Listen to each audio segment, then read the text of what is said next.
Hello friends, ഞാനിപ്പോൾ ഇന്ന് ഒരു മെത്തേഡ് ഉപയോഗിച്ചാണ് വരയ്ക്കുന്നത്. ഒരു ഫോട്ടോ കിട്ടിയിട്ടുണ്ട്. ലാസ്റ്റ് ഞാൻ ഇങ്ങനെ കാണിക്കാം. മാച്ചിങ് ആവുമെന്ന് എനിക്കറിയില്ല. ഒന്ന് വരച്ച് നോക്കാം നമുക്ക് കേട്ടോ.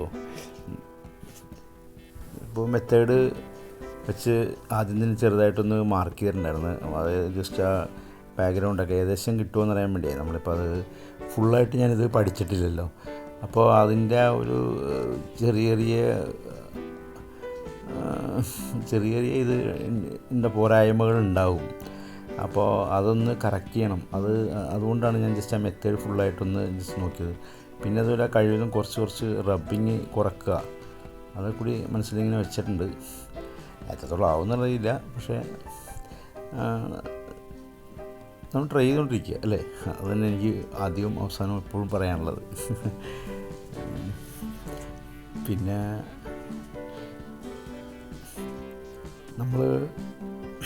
ഞാൻ എന്താ പറയുക, ആർട്ട് വർക്ക് മാത്രമല്ല, ഞാൻ വേറെ ഒരു വർക്കിനും കൂടി പോകുന്ന ഒരാളാണ്.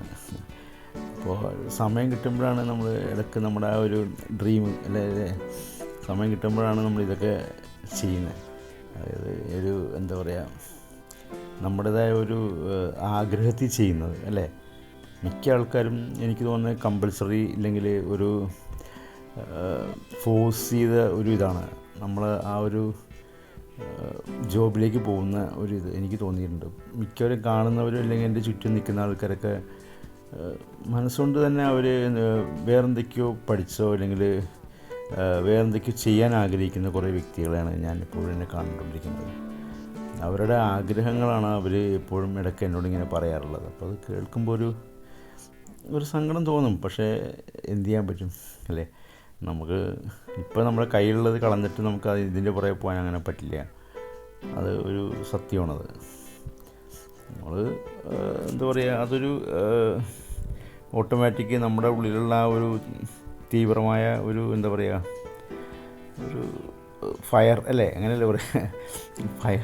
ഫയർ ഉണ്ടാകുമ്പോൾ ഓട്ടോമാറ്റിക് അത് ആളി കത്തും. അതാണ് അതൊരു മാജിക്കാണത് ശരിക്കും അല്ലേ. ഇപ്പോൾ ശരിക്കും പറഞ്ഞാൽ ഈ സൂപ്പർ സ്റ്റാറും ഈ സിനിമ രംഗത്തൊക്കെ കടന്നു വന്നവർ ആ ഫയർ ഉള്ളതുകൊണ്ടാണ് കടന്നു വന്നേക്കണത്. ഇല്ലെങ്കിൽ ആരും വിളിച്ചുകൊണ്ടെന്ന് പോയിട്ട് അഭിനയിപ്പിച്ചതല്ലല്ലോ. ഞാൻ ഉദ്ദേശിച്ചത് ആദ്യമായിട്ട് കടന്നു വരുന്ന ആൾക്കാരുടെ കാര്യം പറഞ്ഞു കേട്ടോ. ഇങ്ങനെ കുറേ സ്ട്രഗിൾ ചെയ്ത് അല്ലേ, അതിന് കുറേ നടന്ന് ഏതോ ഇതിൽ കണ്ടിട്ടുണ്ട് 6 വർഷത്തോളം ഇങ്ങനെ പുറകേലിങ്ങനെ നടന്ന് എന്നിട്ടാണ് ഒരു ചാൻസ് കിട്ടിയത്. പിന്നെ ഈ അമിതാഭ് ബച്ചനൊക്കെ ഇൻ്റർവ്യൂവിൽ പറഞ്ഞിട്ടുണ്ടായിരുന്നു, ചാൻസ് ചോദിച്ച് ഒരിടത്ത് വന്നപ്പോൾ ആ ഡയറക്ടർ പ്രൊഡ്യൂസറുകാരോട് പറഞ്ഞു, ഇത്രയും പൊക്കമുള്ളടത്തിനൊക്കെ നായകനാക്കണത് എങ്ങനെയാണ് എന്നൊക്കെ പറഞ്ഞ് കളിയാക്കി എല്ലാവരും മുന്നിൽ വിട്ടു. പിന്നീട് വർഷങ്ങൾ കഴിഞ്ഞപ്പോൾ ആ പുള്ളി ഇയാളുടെ മാപ്പ് പറഞ്ഞ് അയാളുടെ കൂടെ അയാളെ വെച്ചൊരു സിനിമ എടുത്തു എന്നുള്ളതാണ് സത്യം. അപ്പോൾ നമ്മുടെ ഉള്ളിൽ ഒരു ഫയർ ഉണ്ടായിരിക്കണം എന്നാണ് ഞാൻ പറയാൻ ആഗ്രഹിക്കുന്നത്.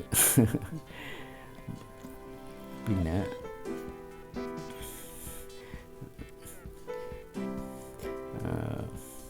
കുറേ കൂടി ഇത് നമ്മൾ ഈ എല്ലാ ദിവസവും വരച്ചില്ലെങ്കിൽ എന്താ പ്രശ്നം, നമ്മുടെ ഉള്ളിലൊരു ചെറിയൊരു മടി അല്ലെങ്കിൽ അങ്ങനൊരു സംഭവം ഉണ്ട് കേട്ടോ.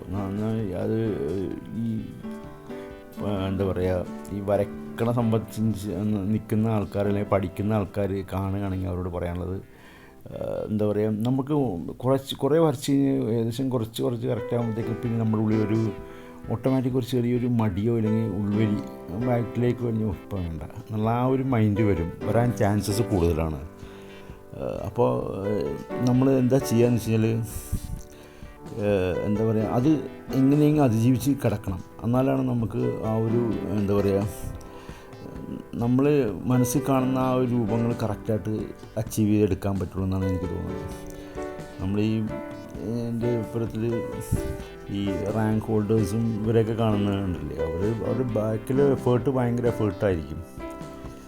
പിന്നെ പുറത്ത് കാണുമ്പോൾ ഭയങ്കര റാങ്കോടെ മേടിച്ചെന്ന് പറയുമ്പോൾ നമുക്ക് അത്രയും ഇത് തോന്നില്ലെങ്കിലും അതിന് ബാക്കിൽ അവർ കുട്ടിയുടെ എഫേർട്ട് അത് പറയേണ്ടതാണ് എടുത്ത്. പിന്നെ അത് കാണുന്നുണ്ടാവില്ല ആരും എന്നുള്ളതാണ് സത്യം അല്ലേ. അതുകൊണ്ട് ഞാൻ പറഞ്ഞു വെച്ചാൽ നമ്മൾ എഫേർട്ട് ചെയ്യണം. ഇപ്പം നമുക്ക് അങ്ങനെ ഒരു ഇതുണ്ടെങ്കിൽ ബ്രേക്ക് എടുക്കുക, കുറച്ച് ബ്രേക്ക് എടുത്ത് മാറി പിന്നെ അത് കഴിഞ്ഞിട്ട് കുറച്ച് നേരം കഴിഞ്ഞ് വന്ന് പിന്നെ ഇരിക്കുക. അപ്പോൾ ഞാൻ പറഞ്ഞ ഒറ്റ സ്ട്രെച്ചിൽ ഇരിക്കരുത്. ചിലർ ഒറ്റ സ്ട്രെച്ചിൽ ഇരുന്നാലേ ശരിയാവുള്ളൂ എന്നുള്ള മൈൻഡ് വരും.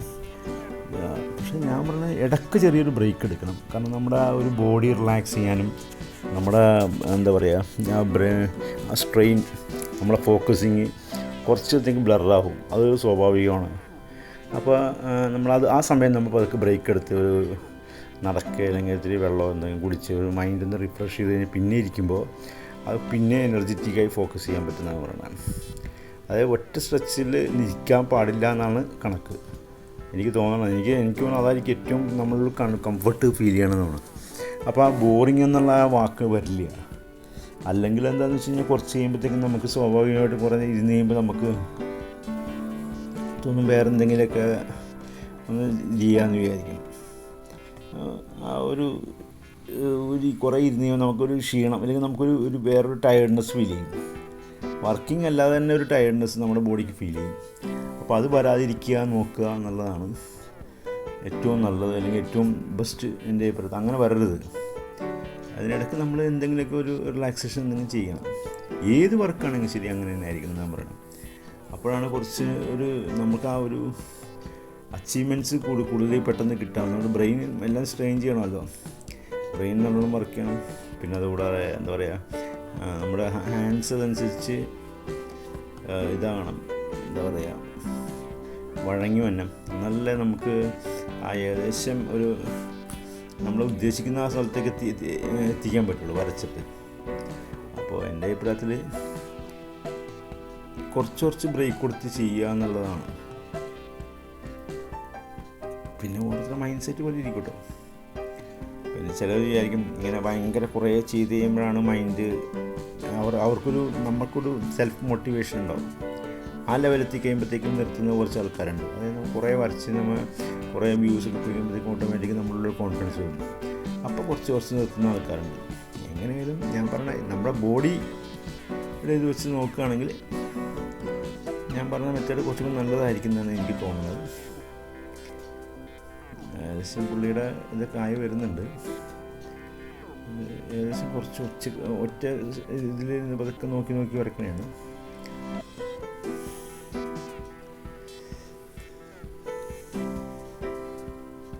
പിന്നെ നമ്മൾ എന്താ പറയുക, എപ്പോഴും എന്താ പറയുക, നമ്മുടെ മൈൻഡ് എപ്പോഴും ഭയങ്കര പിരിമുറുക്കത്തിൽ നിർത്തരുത്. അപ്പോൾ നമുക്ക് ആ വരയ്ക്കുന്ന ഇത് പ്രോപ്പറായിട്ട് കിട്ടില്ല. കുറച്ച് റിലാക്സ്ഡ് ആയിട്ട് കുറച്ച് എന്താ പറയുക, ഒരു മ്യൂസിക് കേൾക്കുക അല്ലെങ്കിൽ കുറച്ച് കോമഡിയൊക്കെ ആയിട്ട് ചിരിച്ച് അത് കഴിഞ്ഞ് വന്ന് സീറ്റിലേക്ക് ഇരിക്കുമ്പോൾ സ്വാഭാവികമായിട്ട് നമ്മുടെ മൈൻഡും അതനുസരിച്ച് നമ്മുടെ ബോഡിയെല്ലാം ഇതിലേക്ക് വരാൻ എളുപ്പത്തിൽ വരും. നമ്മൾ ആ ഒരു പ്രാവശ്യം നോക്കുമ്പോഴത്തേക്ക് നമ്മുടെ മൈൻഡിലും നമ്മുടെ പേപ്പറിലൊക്കെ അത് തെളിഞ്ഞു വരും. അതായത് നമ്മൾ ഭയങ്കര ടെൻഷനിൽ ആർട്ട് വർക്ക് ചെയ്യാൻ പാടില്ലെന്ന് പറഞ്ഞു. കാരണം എൻ്റെ എക്സ്പീരിയൻസാണ് ഞാൻ പറയുന്നത് കേട്ടോ. കാരണം ഞാൻ വേറൊരു വർക്ക് ചെയ്യുന്ന ഒരാളായതുകൊണ്ട് നമ്മൾ ഭയങ്കര അതിൻ്റേതായ ടെൻഷനിൽ നിൽക്കുമ്പോൾ വരച്ച് കഴിഞ്ഞാൽ ഒന്നും ആവില്ല. വേറെ കുറേ പ്രാവശ്യം ട്രൈ ചെയ്ത് നോക്കിയിട്ടുണ്ട്. പക്ഷെ അന്നൊന്നും അങ്ങനെ ആവാൻ പറ്റണില്ല. അപ്പോൾ ഞാൻ വിചാരിച്ച നമ്മുടെ മൂഡാണ് ഏറ്റവും പ്രധാനപ്പെട്ടത്. എഫക്റ്റ് ചെയ്യണം, നമ്മുടെ ഡ്രോയിങ്ങിന് എഫക്റ്റ് ചെയ്യുന്നത് നമ്മുടെ മൂഡാണ്. നമ്മുടെ നല്ല മൂഡിലിരിക്കുമ്പോൾ അല്ലെങ്കിൽ നല്ല പ്രസൻറ്റ് മൈൻഡായിട്ടിരിക്കുമ്പോൾ നമുക്ക് എളുപ്പത്തിൽ ഫിനിഷ് ചെയ്യാം. എളുപ്പത്തിൽ എന്ന് പറഞ്ഞാൽ വളരെ എളുപ്പത്തിൽ നമുക്ക് ഓരോ പിക്ചറുകൾ വരച്ച് നീക്കാൻ പറ്റും. പിന്നെ ഡെസ്പാണെങ്കിൽ നമ്മൾ എത്ര വരച്ചാലും അതൊരു കുത്തി വരഞ്ഞ പോലെ വരെയും പോകും. ഞാൻ മോട്ടിവേഷനാണ് ചെയ്യണത് കേട്ടോ, ഡീമോട്ടിവേഷൻ അല്ല കേട്ടോ. ആരും അങ്ങനെ തോന്നരുത്. ഓക്കെ, നമ്മൾ ഏകദേശം കംപ്ലീറ്റ് ആക്കിയിട്ടുണ്ട്. ഞാൻ വരച്ച പുള്ളിയുടെ ഫോട്ടോ ഞാൻ ചെറുതായിട്ടൊന്ന് കാണിച്ചു കേട്ടോ. ഓക്കെ, പിന്നെ okay, thank you for watching.